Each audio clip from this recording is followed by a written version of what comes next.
have everyone's attention. I hope everybody is energized by their tea and snacks. We would now move on to the next session. And I would request Vice Chancellor Professor Nupur Prakash to please present a bouquet to our next speaker, Mr. Apurva Chamaria. He's the head of startups and capital at Google. Welcome.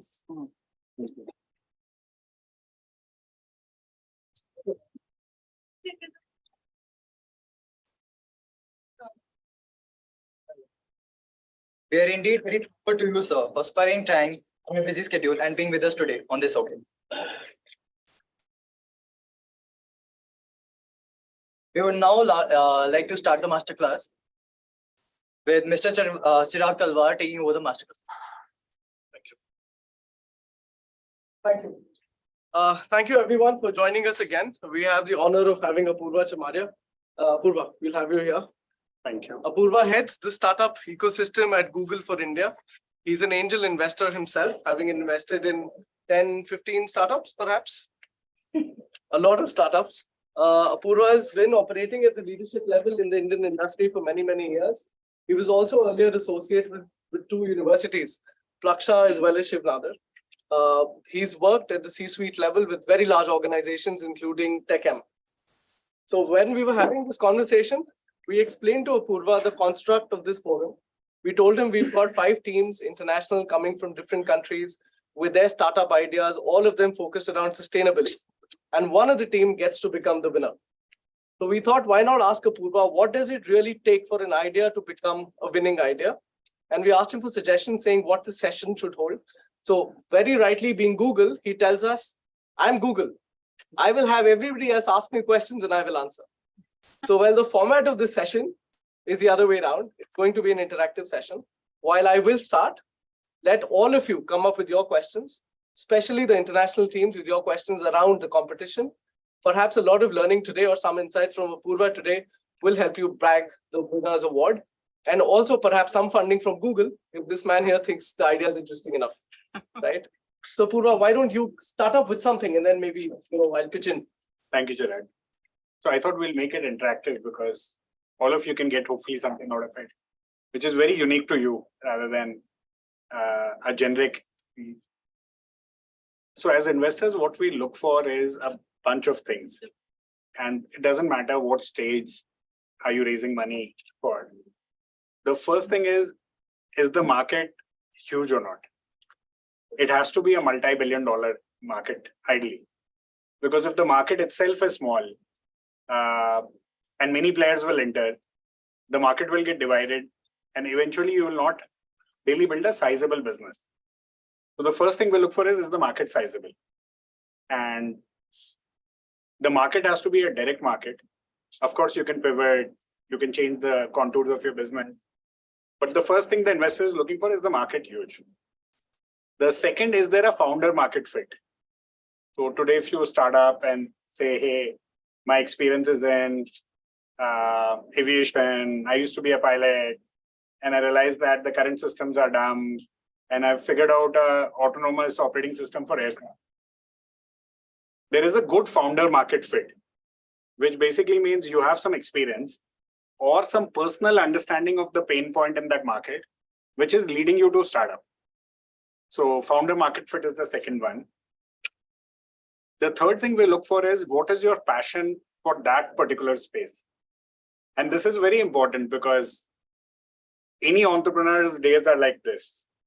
So morning you get an award, in the evening your best client pulls out, third day you get a legal notice, fourth day you get funding, fifth day 3 of your key employees leave. So if your journey is going to be like this, what is the deep passion which will allow you to continue building this business for 30 years, 40 years, 50 years? In the morning, I was speaking at the IMAI session. IMAI has an India Digital Summit, and I was speaking to Dinesh Agarwal. Dinesh has built India Mart, which is a listed unicorn, and he's also in Noida like you. So I was asking Dinesh, he started in 1996. For first 10 years, he didn't raise any money. And he said something very interesting. He said about what is important is every year you're becoming better as a company, and you're becoming more satisfied as a company.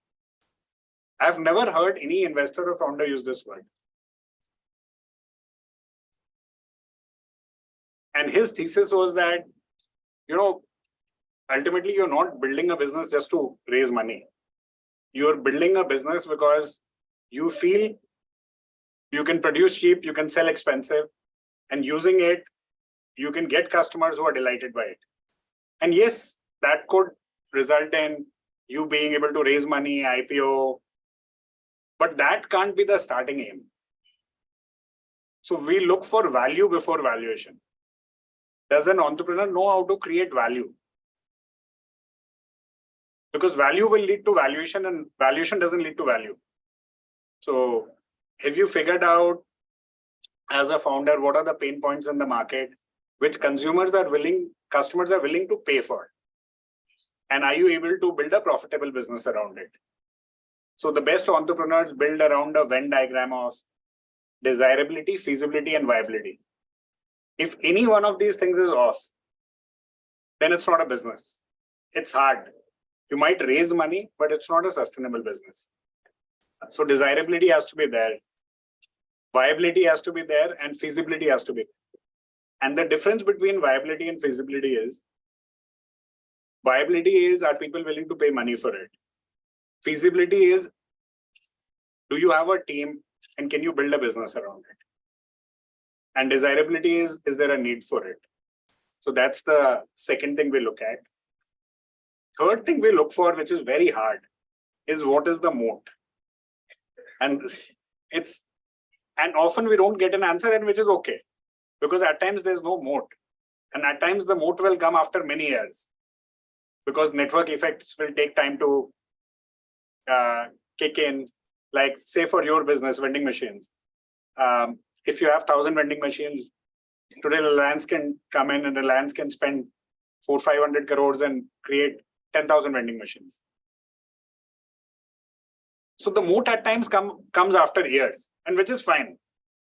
But if there is a business with a moat, it's immensely fundable.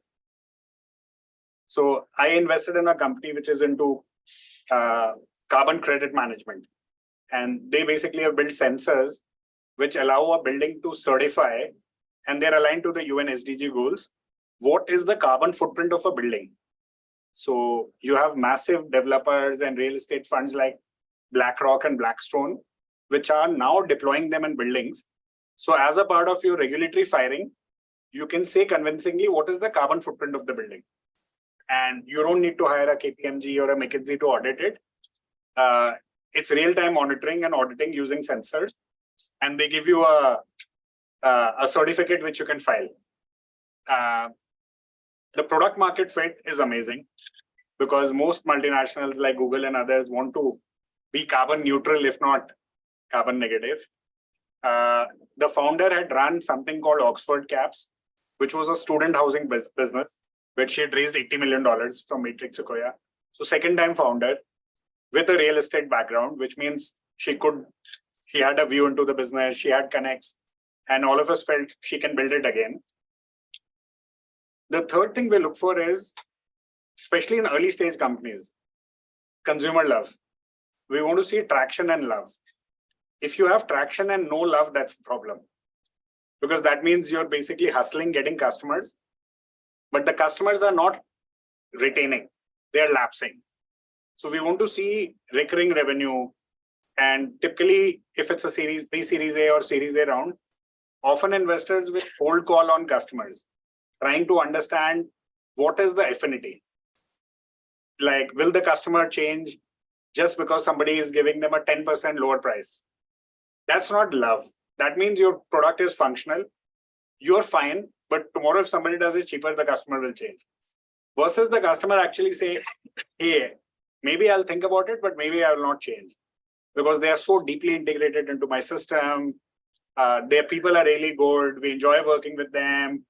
And customer is a loose word. It could be your suppliers. It could be your partners. It could be your employees. We even do things like we go to Glassdoor, check what are the employee ratings. To build any company, it's like a pack of cards. And if you have a leaky bucket, which means you're adding employees and there's the attrition. And people generally don't like working. Then it's going to be very, very hard to build a business because there's so much intellectual property and tribal knowledge loss that you at least want most of the core team to be intact for 10 years, 15 years, so that you can build a business on it. So personally for me, I also look at founders. Like you want the founders to be grounded. That is really important because if all your time is just going into social media and you're just trying to get awards, you can buy awards today, and you're just like all over the place. I really think you can't, it's very hard to build a business. It takes time. And that time has to be spent in front of customers, with R&D, project managing, with alliance partners. And if that time is just going away into other things, it's a worrying sign. And today, everybody's social media, like it'll take you 10 minutes to figure out what are the founders doing, what's their lifestyle. And that becomes worrying. Unless you are a direct to consumer brand, which is using the founder as a way, like Mamaearth, to actually sell more product, then it's a different philosophy. We look at that. We look at capital efficiency. And personally, I only invest in tech-driven businesses. So we like to see that every extra dollar will result in disproportionate increase in revenue. 1:1 is a very bad. Like if you tell me, hey, to go from $100 of revenue to $200, I will need to spend $100 of revenue. That's fine. To go from 200 to 300, it should actually be going down. It should go from $100 to maybe $50. So what is the network effect? Are you able to spend lesser amount of money to increase your revenue? Those are the things we look at. And finally, I think grit. So I personally have invested a lot in tier 2 founders. So founders from Indore, Jaipur, because I feel that there is inherent competitiveness in them. They don't have anything handed over on a platter. When they came to Delhi or when they went to Bombay or Bangalore, their English wasn't perfect. But just the insane desire to self-learn, become better and succeed is so high. They don't have a safety cushion. They don't have a very large family business they can do. They've given up jobs on campus. So they are all in. And that's something which is very inspiring. Fantastic. Fantastic. I think we were just on this earlier with Bhushan and I, we were speaking. And he said, Chirag, when you spoke of 1:1, he said, Chirag, product first. I said, perhaps marketing as well. He said, no, for me, it's always been product first. What's your approach to having the right equation? So I think it's product first because good marketing with a poor product will kill the product faster. Fair enough. An amazing product with very little marketing. WhatsApp had 49 people, 48 engineers, including UX, data science. They sold for 17 billion, zero marketing. So Product first. in fact, I think if you have a very large marketing team, it typically denotes a poor product. That immediately is a warning sign for me because you're trying to make something look really pretty when it's not. That's why you need that means your word of mouth is not working. Your viral effects are not working. Your fan flywheel is not spinning. Very large marketing in any product company, any company actually, basically means either you're making a lot of money and you don't care, or it means your product is not of a certain quality. Fair enough. Also address for us consumer consciousness about accepting sustainability or sustainable products or services, but at a higher price. You know, it's inevitable. Anything organic that we're going for is perhaps a 2x. Any business which is sustainable, follows very ethical business practices, is always priced higher. For startup ideas, now wanting to build a pipeline, how do they counter this? Does sustainability happen by chance? Should it be compliance? How do you answer that? So there are a couple of ways to look at the market. One is there are markets where the GDP is $60,000-$70,000. Or there are markets which are generally very pro-green, pro-sustainability, Scandinavian countries, Switzerland, Japan. There are certain markets where people are more their disposable income is high, and they're very, very willing to pay top dollars for a sustainable product. There are markets like India where per capita income is $2,300 per year. And if I were to give you for example, rice is one of the most unsustainable crops because the amount of water which is spent in growing rice is like, once you understand it, but in India, if you tell someone, hey, don't eat rice, just eat this organic, farm to fork, multi-grain, they'll be like, what are you talking about? It's the cheapest form of carbon, protein, nutrition, and I can get it anywhere. So I think you need to segment the market. For a person who can barely afford 2 square meals, you're trying to give him a carbon neutral. At the same time, like the California gold rush, you can actually be an excavator or you can build products which help excavators. So I think anything which you do for enterprise and sustainability, which is selling to B2B companies, which is selling overseas, huge market. I'm looking at a bunch of SDG deals. There is a company called C6 Energy. So C6 Energy is a company off the coast of Chennai. They basically do seaweed farming. So typically what happens is if you cut a tree, it takes to make fossil, like, to burn it for fire or coal or whatever, it takes like 40, 50 years to build that tree again, like a good sized tree. Sea moss, seaweed basically comes back every 7 days. So they have these semi-autonomous tractors, which are on the floor of sea, harvesting the seaweed and converting it into fuel off the coast of Chennai. So I've looked at deals around water recycling, water desalination, clean air. I think there is huge amount of potential, but the first to adopt anything sustainable is largely going to be enterprise, followed by government, followed by people. Anybody who says I'll build and there are companies in India, there's a company called Brown Living. Brown Living is a site for sustainable e-commerce products. And it tells you every product's carbon footprint, it certifies, it says, hey, if you're wearing this t-shirt, they've used vegetable dyes, no children worked on it. How many products do they have? 20,000. For a company like Amazon, on each product category, for a particular age group, they would have 500,000 products. Today, in most parts of the world, people are not willing to give up choice, price, and convenience just for sustainability.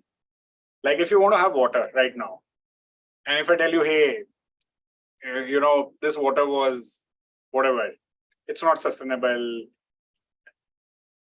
You have to go 5 kilometers to get water which is sustainable. You wouldn't do it. So I think which is perhaps also a question for the startup community. I think there is a curve, which basically means first you will have B2B businesses getting built out. Companies are willing to pay for it today. So anything which you build around enterprise SaaS, data science for sustainability, AI for sustainability will immediately get funded. You'll get customers, you'll be profitable. Then it starts becoming mainstream. As India's per capita income is rising, you will find a small sliver of the market which is willing to pay for it. And then, but I think everybody paying extra for sustainability possibly is not possible even in 50 years. How do you prove representing Google? A lot of us have ideas, but we're all perhaps very fearful that once we put our ideas out there in the market, they just get taken over. So every time we've got a new idea, it's today a reflex. It's a habit. We just very simply go to Google and type out some questions about the idea. Whether this idea is even there, trends, whether it's there in production. How do you then, as a startup founder, ensure protection, exclusivity for your idea? Make sure it doesn't get copied. It's just highly competitive. It's important students know how to preserve, protect their ideas before it really reaches the stage. So I'll give you a contrarian thesis. Don't protect your idea. Share it with everybody, put it online, post about it. Businesses are not so easy. Can you create a soft drink brand just by knowing what Coke's secret formula is? Can you create a Haldiram just by knowing how do they make chole bhature? You can't. And the more people you share it with it, the more energy you will get, the more ideas you will get, the more nice airs you will get who will say, why will the idea not work? Making your business more. I'm a huge believer in open sourcing it. Ultimately, it's the founder and not the idea which wins. There are many companies which are doing vending machines. There are 2 or 3 winners. The idea is the same. Hardware you can build, operating system, you do 2 hackathons in any good engineering college, they will build the OS for it. There's no moat. The founder is the moat. The founder and his management team are the moat. This whole thing about IPs on ideas, it's a very, until unless you're doing something very high tech, like you have a patent on a cryogenic engine for spacecrafts. Most ideas, 99% of ideas, you should publish it, make it open source, let anybody build on it. Somebody else will come in, they will create it, they will realize it's not easy. They will educate the market. That's it, being very brave. So that's how our best founders do it. There's no value in the idea. Idea is commodity. Today, if somebody asks you to write a business plan, you will write 5 words on ChatGPT and you'll get a business plan. Yeah. So idea is the most overrated thing. I don't think you need new ideas. You need a better way of executing old ideas. Fair enough. Your own journey, looking back, 22 years, you started as a professional. You continue to be first a professional, then an entrepreneur, right? Yeah. I think perhaps for 15, 16 years, you were a professional. I think by virtue of your experience, your connections, your ideas, the wealth of your own brand, you've now been turned into an entrepreneur. To the young ones here, what would you still say if you had to choose? And this has to be very blunt, A and a B. Being a professional, having a very stable future, career, prospects, or 2, still struggling, building something, what would you say, A or B? What is it to you? No, I was telling somebody, a bad day in a small company is better than a great day in a big company. And you don't need to do either. This whole thing, right? You have to be this or you have to do that, or you can only do this is a self-imposed limitation. Like today, there's nobody who stops you from being a student and launching your own company. Most students do it. Like when I go to IITs or any of these colleges, most students are building. They're fully focused, they are building. They're building teams, they're hustling, they're raising money. There's a fund called Campus Fund, which is a 50 million fund which just invests in student entrepreneurs in India. You walk out of IIT in that market, there are 5 VC funds who are just trying to catch students who are building. So this thing about being a professional and an entrepreneur or a career and this, most people today do 4 or 5 things. They are a creator, they are an influencer, they are running a drop shipping business, they're working on a business plan, they're completing their studies. So I think people are more multifaceted now than when I was studying. In our time, it used to be just like, ace your placement season, get an outstanding job, go overseas. I think now most people are like, we are building. And it's okay to not land a job or drop out or come back and complete your course. All IITs today allow you to drop out and come back and complete your degree. Because they are focused on creating entrepreneurs who will then come back and give them big endowments and many other things, right? And will create more entrepreneurship and jobs. So anybody who tells you for anything, this is the rule, and either you can do this or do this, they are definitely wrong. Very bold answer. Absolutely. I think we were hoping we'll hear that, and that's what came out. One last question. Chirag is never going to call me again. No. So one last question, and then we'll open it. Make it open for the forum. We have students from 4 different countries here. A lot of us have personal experience with multinational companies and brands. Speak to us again about cross-border collaboration. The importance of working across borders, not limiting your own knowledge or experience to certain geography, especially when you're a startup and you will eventually want to scale up? Yeah. How does building a network at a very early age help you later? I think it's really important. India is possibly more than 5,000 countries in one. So the first opportunity for you to build cross-border is build in India. Every 23-kilometer-hour dialect changes. Every 200-kilometer-hour language changes. The same language spoken by 5 different people will leave you perplexed that is it the same language? The way English is spoken in India is very different from the way English is spoken in US or UK. So I think cross-border does not necessarily mean international. I think diversity can be a huge strength. If you learn how to partner with, collaborate with, raise money from, sell to people who are different than you, whether they're in India or overseas, it's a superpower. And you can do that by using, your academic networks, your alumni who are overseas, or even, I think today, if you are an entrepreneur and you coldly reach out to somebody, and that reach out is very thoughtful, people will generally take out time because nobody wants to miss the next Google. What if somebody reached out to me and they were building the next Google and I missed it? But that outreach has to be very thoughtful. It can't be generic. It has to be mindful of the other person's time. It has to be very specific. Very respectful. Very respectful, it works. But cross-border is for me, cross-border starts with Haryana, Delhi. Then North, South, then ACA, Southeast Asia. But yes, it is. I think it'll be very interesting for us to see the ideas that come out because 4 different countries, different environments, different upbringing, different societal systems. It'll be very exciting to see what the ideas eventually come out like. By the way, a certain category of consumers or businesses are the same globally. So today, if you try to sell into a Google or Microsoft into India and you succeed, you will succeed in US also. If you are able to serve the needs of, say, somebody in DLF phase 5 or in a Nariman point, you will be able to serve the needs of that customer in New York also. Because at some level, for a certain segment, the audience is very global.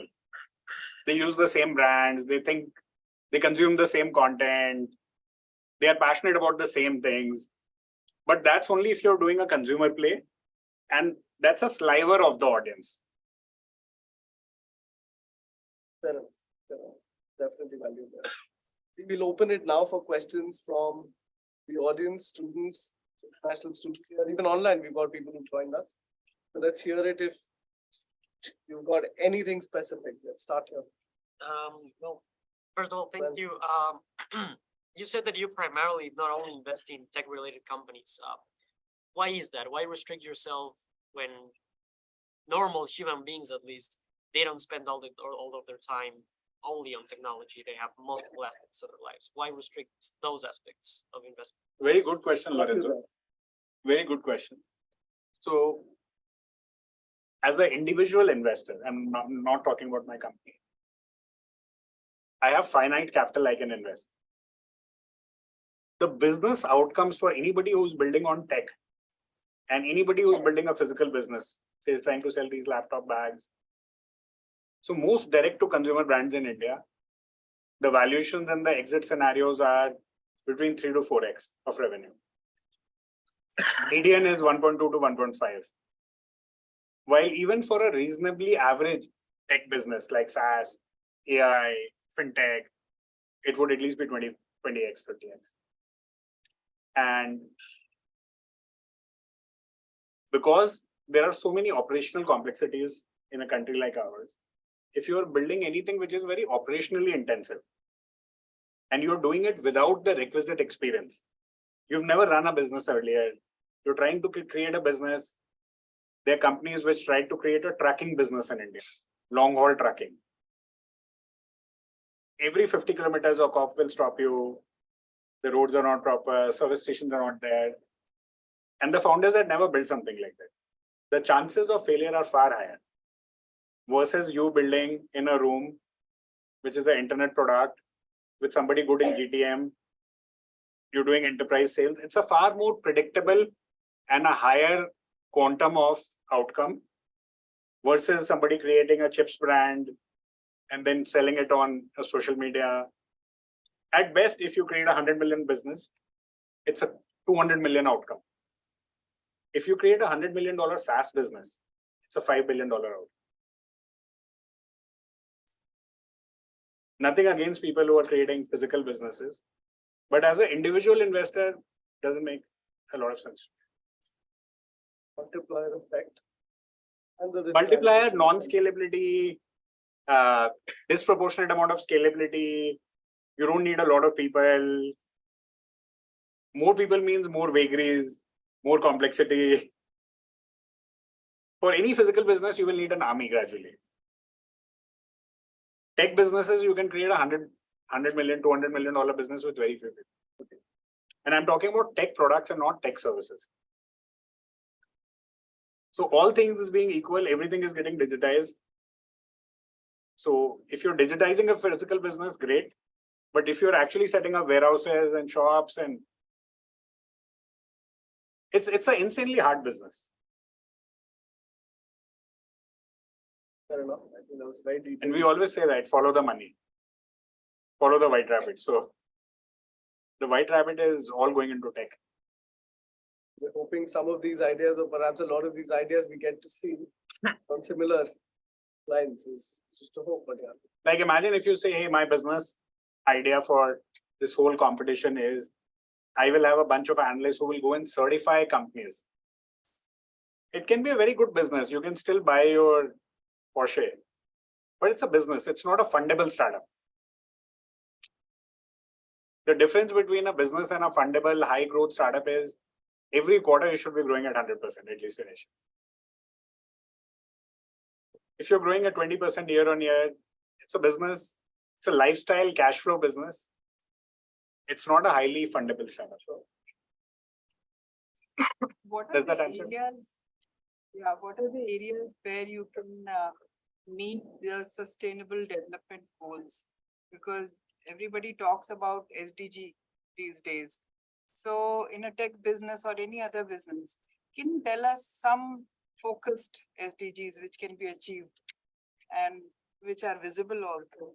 So just a caveat, I'm not an expert on SDG.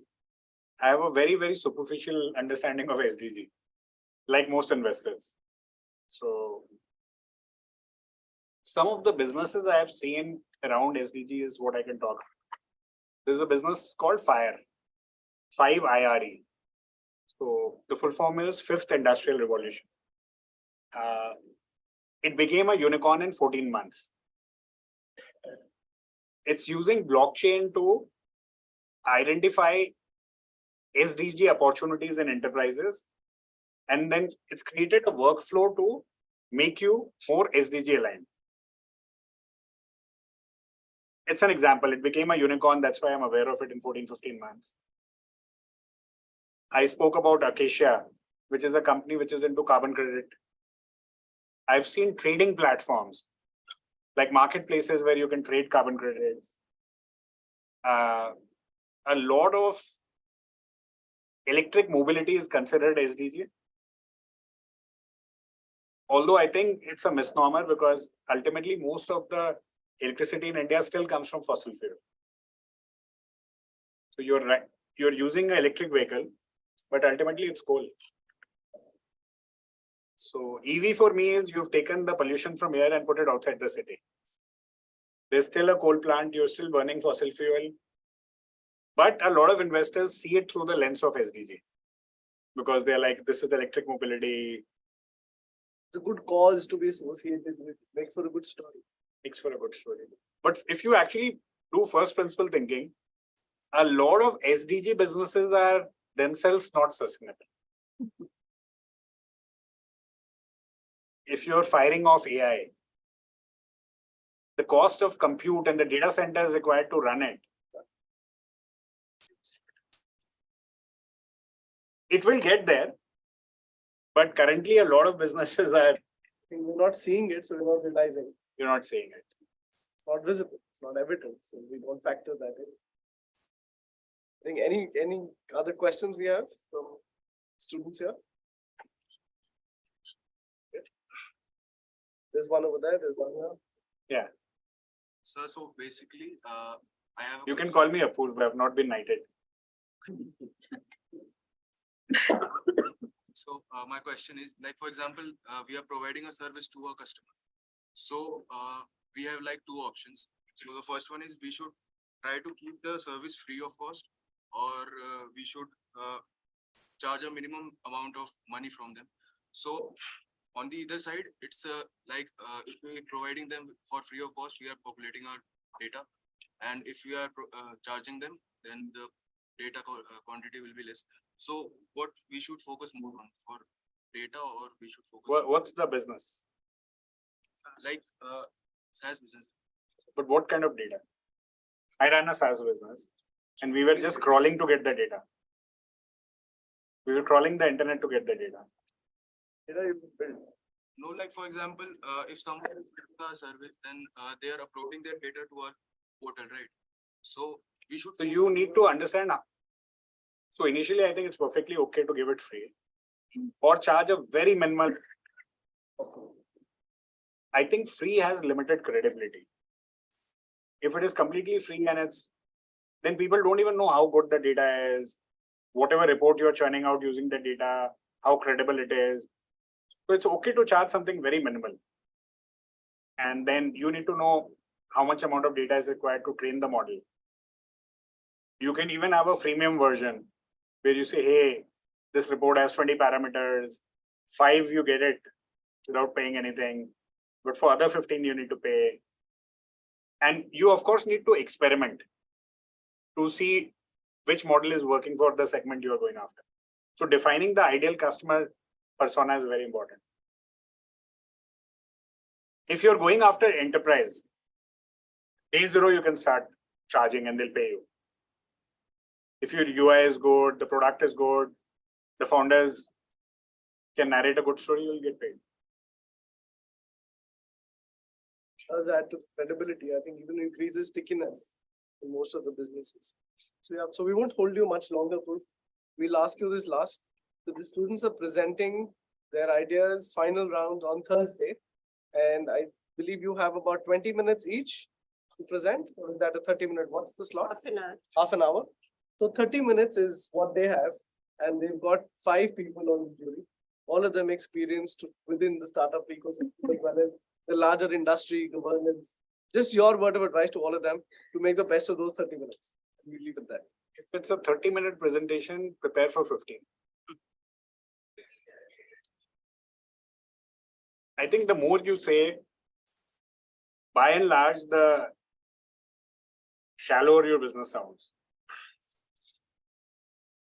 You don't want to really, it's a pitch. It's not the whole story. That's the first thing. Second, strip out the pitch of all non-essentials. Like usually what happens is, because you're directing the movie, you're not a good editor. So you will add everything. And if it's a 5-member team, everybody worked on 2 slides, you will suffer from a Abelian paradox. Hey, if I take this slide out, that one will feel bad. Optimize for winning and not for each other. That's a mistake which I always see in student competitions. Everybody is trying to be nice and the pitch is gone. So you need somebody to be the main founder and say, hey, this is not working. Let's. Usually, I feel that people make investors, including investors. We make decisions emotionally and then justify rationally. So whatever people will think about you will happen in the first 5 seconds. So it's very important to, in the first 5 minutes, grab them. Either grab them with the problem in a way where they've never thought of this problem. or with a solution, if you can show it, if you can open a UI, in a way they've never seen it. So that 5-minute opening has to be, you really, really need to. Because after that, what happens is people's attention span, unfortunately, deteriorates very fast. Like we always say that the attention span of a goldfish is 9 seconds. Human beings now is 5.2 seconds. It will deteriorate. The energy level will lag. Most of the judges will not be in SDG. They're not passionate about it. So play to the judge and don't play to your passion. Read the backgrounds of judges. Prepare to win. You can't, as a startup founder, you can't have the same pitch and doesn't matter who's there. You're just pitching the same thing. It doesn't work. Pretty much you need to customize your pitch every time you're meeting someone new. Remove slides, look at their portfolio, what are they investing in, what's their background, try to find a common connect. See, people fund people. VCs don't fund companies.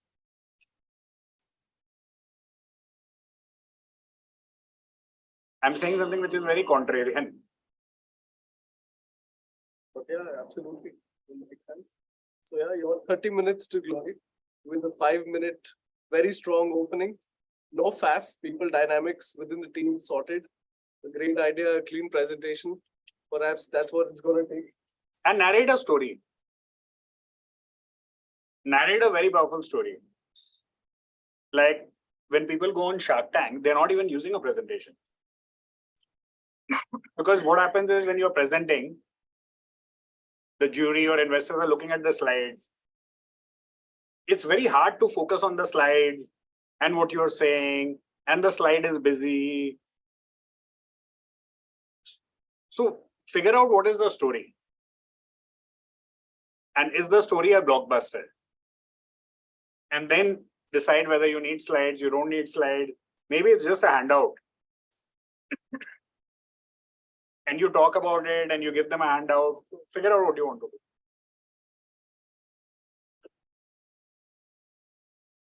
So yeah, great advice. I think we'll leave the audience with that, unless there's any more questions for now.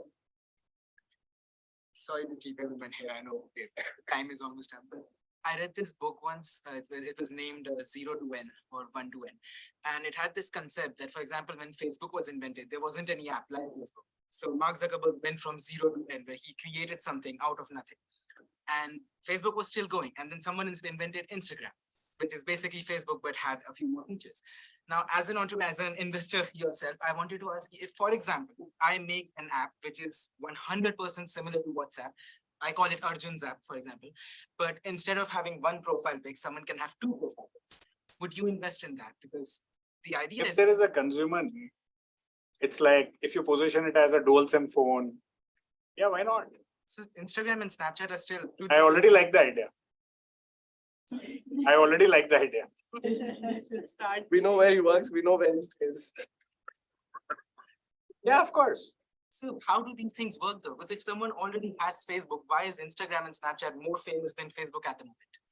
See, I read a book which was actually amongst one of the top business books last year, which is called The Instagram Story. And all they did is they stripped it of content and they said the world is, reading is a barrier. It's a friction point. And they said, people like reading, but it's tiring. And a lot of people don't know how to read. A lot of people don't even like reading. If we just make it pictorial with very little content, I think it's more addictive and less friction. Then came a bunch of podcasting apps, which said even looking at something is tiring and scrolling. And there's a lot of pressure to create beautiful things, which everybody can't. So why don't we move to Clubhouse, which is totally audio? Then people said, hey, even talking is tiring. And everybody is not wise and can just say something sensible. So why don't we move to podcasting, where everybody is just listening and So I think there's always a unmet need. You think luck might have a factor into it? Always does in everything. You have an investor, you have a founder. I'm guessing both of them will say yes. Luck matters, but as a founder, you can't rely on luck. You have to find your way. And then, yeah, when you become successful, you can say it was luck.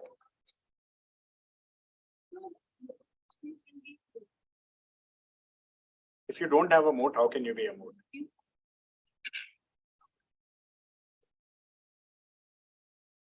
So as a founder, if you're not a moat, like I'll tell you, one moat is like in founding teams, if I identify someone whom I know is an insane storyteller, and I know this person will keep raising money every 6 months. It doesn't matter what they are doing. Maybe their idea is undifferentiated. It's still a very investable company. Because their moat is storytelling, fundraising. For some founder, tech is the moat. Like you have founders who've been coding since they were 5 years, 6 years old. And were just like, who've created 2-3 companies. First exit was like 200K, second exit was 5 million. For some founders, GTM is the moat. It doesn't matter, whatever they do, they will create $100 million business. There's something special in all of us. And the quicker you can tap into it and verbalize it and become the person known for it. Like my moat when I was in college, business school, I can organize anything. I could do fundraising, I could organize, I could get disagreeing sections to agree on something. So I became known as the GTM person. There's always something. Your moat could be your outstanding at social media. But it's very hard to be a 3 people. Nobody has anything special. Very hard.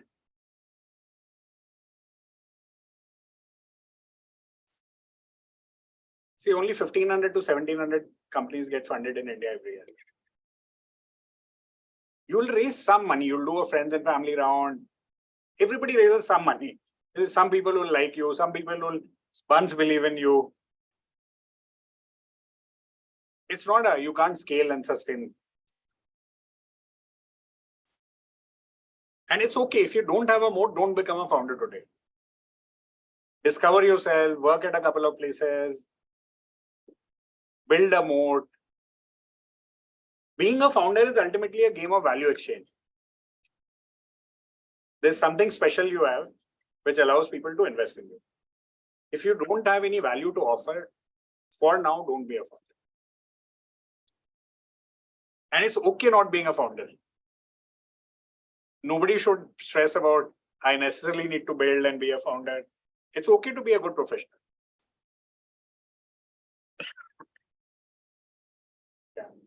So there might be some time during the journey as a startup founder that you are stuck at a point where you want to take a decision, but you are not able to take because you are worried that it can backfire from the customer. Say, for example, in case I want to take say some kind of cut from the customer when I am charging on Paytm. So Paytm, like in case I have to make revenue, and obviously I will start charging to customer. This has both, like customer might leave the platform altogether, or in case they stick around, revenue will increase. So this is kind of very diverging at that point, and startup founder, it's very difficult to take a decision. What you suggest at that point, that whether how to take it forward from there? Very good question. I think there are a couple of things I think through. I think through there are 2 kinds of doors. There is a door, once you walk in, the door closes, you can't hold it back. And there is a door which you can walk in and walk out of many times. So is this the decision which once taken can't be rolled back? Or this is a decision which you can experiment with. You can say, I'll charge a certain segment of customers, pilot it before I charge everybody. That's one. The second is understanding why are customers paying for it, your product. Are they only paying because they're not being charged? Are they paying because they like other things? And then aligning some customers to pay it. For any business, especially if you're an enterprise business, you will have Pareto Principle. 20% of your customers accounting for. If out of that 20, even if you align 10% who are willing to pay for it, you can go ahead and do it. And in a short while, you might lose some customers, or you might have certain customers who are unhappy, but you can write it out. But the important thing is to do it with transparency and do it in a very deliberate, segmented manner. Like they have zero idea price hike is coming. You suddenly roll it out to all 1,000 customers. They don't understand why was this hike done. They're like, the product hasn't changed. I'm getting the same thing, but my price has gone up. So it has to be done in a very thoughtful manner. For Dr. Vic. Sorry, I'm sorry.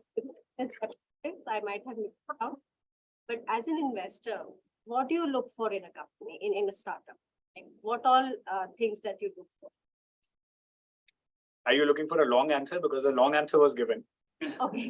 So are you looking for a one-word answer? Yeah, I mean, if there are multiple parameters that you're looking at, I would like to know all of them. But maybe in a short and crisp manner. I think I had given that answer, but the number one factor is the founder or the founders. The founders. For me, I think a solo founder company is also worrying. It's such a long journey.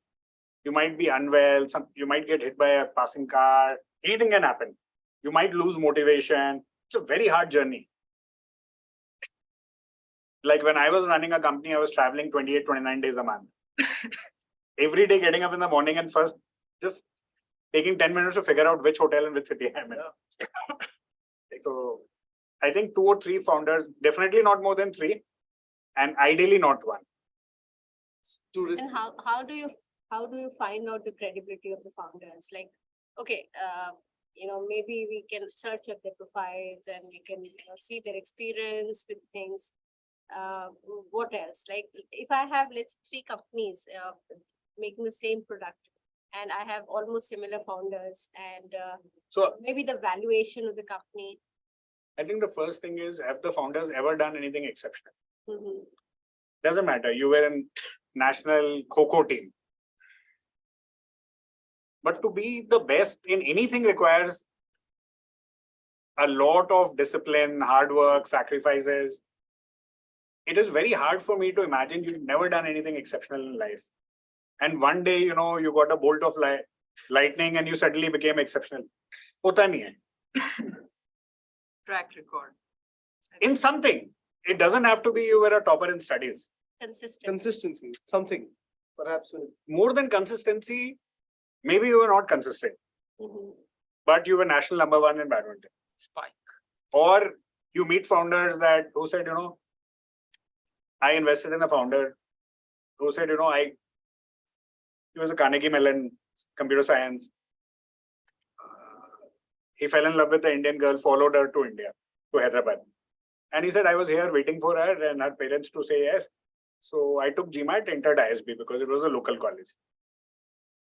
He said, after 1 trimester, I realized it's all, kuch nahi hua hai nahi kuch isme. So I created an online poker league and 70% professors now play my poker. And all of them owe me money. 50% of the batch is on the poker game. The servers in Bahamas. And I've already recovered in 6 months 10 times my tuition fees. Exceptional. Absolutely fundable. If you're just, cruising along life, there's nothing you're doing, there's nothing which excites you. You show me somebody's social media, in 5 minutes, you can say whether, because even the way you write a post, the way you click a picture, something has to be exceptional. It's very, very hard to be average and be fundable. Other than funding from your parents. Absolutely. That will always happen. Does that make sense? It does. So the last question we'll take here. From the point of an academician or as a mother of 2 daughters, I would like to ask, does these professional degrees like MBA in India or in the business administration outside, do they really play a good role to become an entrepreneur? Is it necessary to have that kind of qualification? So I'll give you a very honest answer. My daughter is 2.5. So we are also going through this CBSE, IB. I think it is, frankly, I don't know what is going to happen. What a professional degree does is it gives you a safety net. Okay. Any kind of safety net will either increase your risk appetite or debt. I personally think that I always feel, hey, I'm taking a risk. Worst case, I can, you can find something else to do because you're educated. Education stays with you all your life. So for that purpose, we can do only bachelor's. Why to go for master's for business administration? a lot of people in US don't do masters because it's very expensive. It's a very cultural thing in India. Yeah. In India, masters is the bachelor. Yeah. Like what we always say is people do engineering and then think about what to do in life. Most people, they don't know why are they doing engineering or should they even be doing. It doesn't matter what branch you do, ultimately your job is in computer science. Yeah. So even if you're doing mechanical or whatever, your placement is in computer science. So I think it's just a way to, you're anyways going to be working all your life. So 3-4 years, be in an organized environment, be in a protected environment, learn some concepts, hopefully build networks, friendships, which will stand you the test of time. I would never take education lightly. Even if it is not from a top college, I think there are people who can get so much out of the same class, which others will not get. And of course, now you can go to YouTube and learn whatever you want to. That was the only plug for Google. Fantastic. Thank you. Thank you. I think we'll wrap up our questions. Thank you. Big round of applause. At least twice or thrice over the last decade, and I'm happy to say that now we're friends in every new industry that we go in. He obliges and he comes and he kind of gives a lot of knowledge. So thanks for being there. Thanks for being there. I must say Chirag is very brave. In spite of my contrarian views, he keeps inviting me. No, I think they're exciting. I mean, as long as the best argument wins, it's always that. We'd love to have a photograph with you. Sure. So maybe what we can do is, if all of you from these sides can just come here, Apurva, we can perhaps have you in the middle here. Sure. Have a nice classroom with all our students. It'll make for a good shot. Momentum. Let's do the photo first and then we'll do it. This is where we break the norms sometimes.